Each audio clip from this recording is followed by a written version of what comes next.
so the more we discover the different ways Islam is being expressed in Europe, which we find out not by only reading a book. I mean, it's easy to pick up a book and say, well, okay, I have a book about Islam in Europe or about, I think, well, but you don't get to know your Muslim friend out of a book. You only get to know that person through conversation, through interaction, doing fun things together, being on the same sports club together, joining some sort of an activity where they are meeting there, where they are together as a group.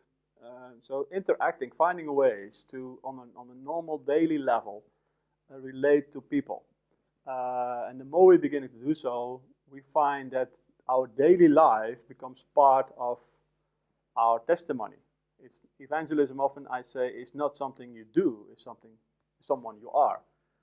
So it's part of your life. It's part of, Christ is part of our lives. So our lives reflect Jesus. That can come through the conversation on marriage or conversation on sports. Even you can in fact link everything we talk and do with the gospel.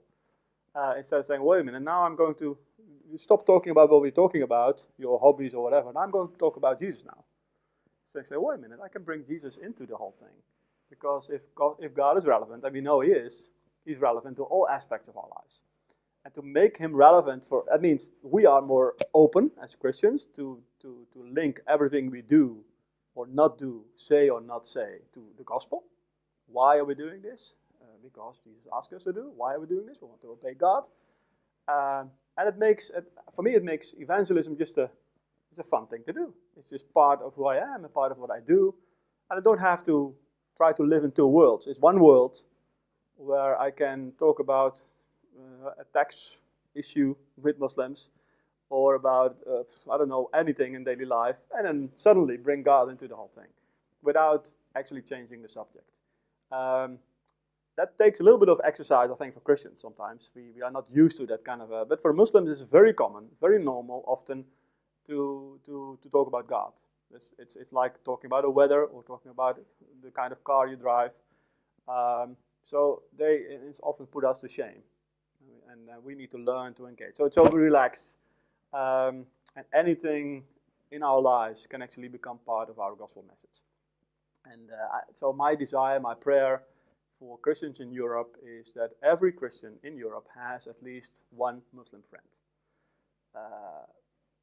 And of course, the friendship is not the end of the story. It's hopefully the beginning of the story. But through the friendship, through the relationship, and through the opportunities a Christian has to share life, share gospel, Muslims are beginning to see, will see, some of the glory of Jesus Christ expressed in us. And hopefully will want to be part of Him, part of His gospel, want to be embracing, want to know our God in the way that we know Him.